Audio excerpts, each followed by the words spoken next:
the sky. Without warning, a wizard walks by, casting his shadow, weaving his spell. Honey claws, twinkling bell. Hey, how you going there, peeps? Phil here from MTG Kiwi Philosophy here again, bringing you my Izzet Wizards Beatdown deck.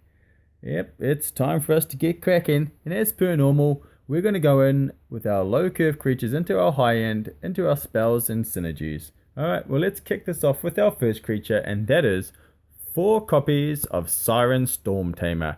The Siren Stormtamer is a fantastic card, a 1-drop flying 1/1 creature that we can sack to protect our creatures. What more could we want? It's a great card. Alright, well let's move on to the next card, and that is 4 copies of Beamsplitter Mage. Now the Beamsplitter Mage is a fantastic card. It's a 2-drop 2/2. Whenever you cast an instant or sorcery spell that targets the Beamsplitter Mage, you may cast another one of those spells onto a different target, which is fantastic. So Beamsplitter Mage is really going to help us do multiple triggers for other creatures that we have in our deck, but on top of that, just being able to combat trick him and then trick another one is going to be really fantastic for us. It's going to help us advance our board, and it's going to help us get more aggressive. And of course, moving into our 3-drop creatures, and they are 4 copies of Adeliz, the Cinder Wind, and 4 copies of Weird Dragonauts. Now these 2 3-drops are fantastic. They work together really perfectly with the Beamsplitter Mage as well. So we've got Adeliz, who is flying in haste, and then we've also got our Weird Dragonauts, which are also flying, but they've both got like prowess triggers. So with Adeliz, whenever we cast an instant or sorcery, wizards we control will get +1, which is fantastic. And of course, old Wee over there, well, he'll get +2 in attack. And the fantastic thing is, once we've got the Beamsplitter Mage in play, it means that we can then target the Beamsplitter Mage that will target another creature with a combat trick, and then we've also triggered Adeliz twice. And if we have multiple Beamsplitters in play, it's going to be fantastic, because multiple Beamsplitters mean multiple triggers. So Beamsplitter to creature is 3 triggers, Adeliz gives all your wizards +3, and old Wee, well, you know, he gets +6. So it's really, really awesome. And that's not even considering the combat damage that we're going to be using with our combat tricks. Alright, well let's move on to our last creature before we move into our spells and synergy, and that is 4 copies of Murmuring Mystic. Now the Murmuring Mystic is a fantastic card. It's a 4-drop 1/5 wizard. Whenever we cast an instant or sorcery spell, we're getting a bird token that flies, which is fantastic. Again, Beamsplitter with this guy, amazing. Multiple triggers, multiple birds. And he's a good blocker on the ground, being 1/5. So we really can't go wrong with that. And now I think it's good for us to move into our spells and talk about how we protect our creatures, and of course how we advance and destroy our opponents. And the first of our protection spells is 4 copies of Dive Down to go with 2 copies of Ionize, and we're also going to throw in 4 copies of Wizard's Lightning.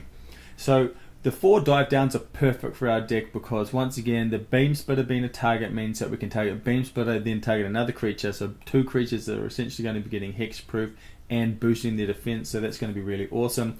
Having Murmuring Mystic in play, being able to trigger that when we're defending and you know, protecting our creatures from those spells is great too, because it's going to advance our board with more flyers. We use them for either attacking or defending. Ionize is the same. We're countering spells, we're dealing damage and creating tokens, which is really fantastic also. And of course, Wizard's Lightning is just great. It's extra 3 damage to the face, it boosts your creatures, and it's also going to create tokens, so that's really awesome as well. But moving on to our combat tricks, and our combat tricks are 4 copies of Run Amok and 4 copies of Sure Strike. Now the thing I love about Run Amok and the Beamsplitter is being able to double up, and so if we're going from Beamsplitter to another creature, or Beamsplitter to another creature, 3 triggers, and then also Run Amok-ing, and then on top of that, you look with Adeliz in play, our creature is going to be getting +6/+6 on top of any other abilities that they may have, like the wee Dreadnought. So it means that our Dreadnoughts could potentially become 12 in attack, and with the Run Amok they've got Trample as well, so it's really gnarly. And it's cool that we've got things like Sirens, Stormtamer, and also dive down and Ionize to be able to protect our creatures, because that's really important. And of course the last of our cards going forward is 2 copies of Quasiduplicate.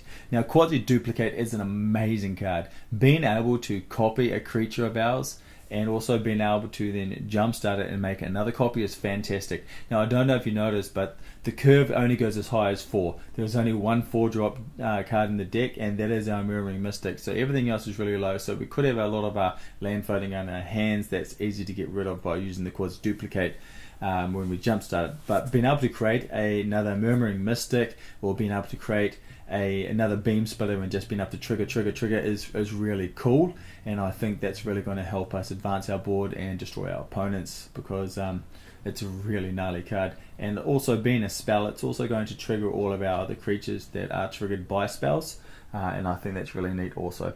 Alright, well, we also need to move into our lands. Now our lands are going to be really basic. We're not going to put anything flashy in there.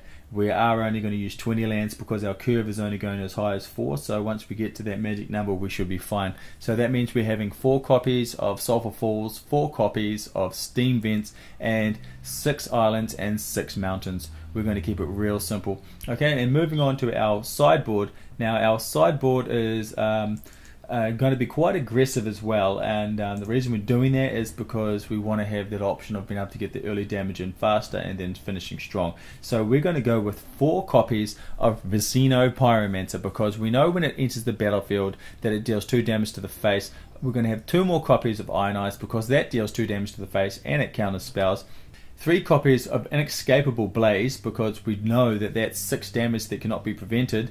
We're having 2 copies of Double Cast, because Double Cast is fantastic when you cast it on something like Run Amok, and then it triggers the Beamsplitter, and then all of a sudden it's like beam, beam, beam, beam, beam, and you're looking at pumping your creature up massively. Because with one Double Cast, a Beamsplitter, and a Run Amok, that's 12 damage, man. That's pretty crazy. And of course the last 2 cards we're going to be using in our sideboard is a couple more copies of Quasiduplicate, because it's a value card, and there's nothing better than having value cards in your deck. Okay, well that's it here from MTG Kiwi Philosophy. I'm Phil. I hope you've really liked this deck. It is a little bit fun to play. It is very aggressive. It's definitely nothing like a top tier deck. If you do like the deck, smash that like button, subscribe, share, write a comment, tell me what you think, and I guess I'll catch you on the flip side. Ciao.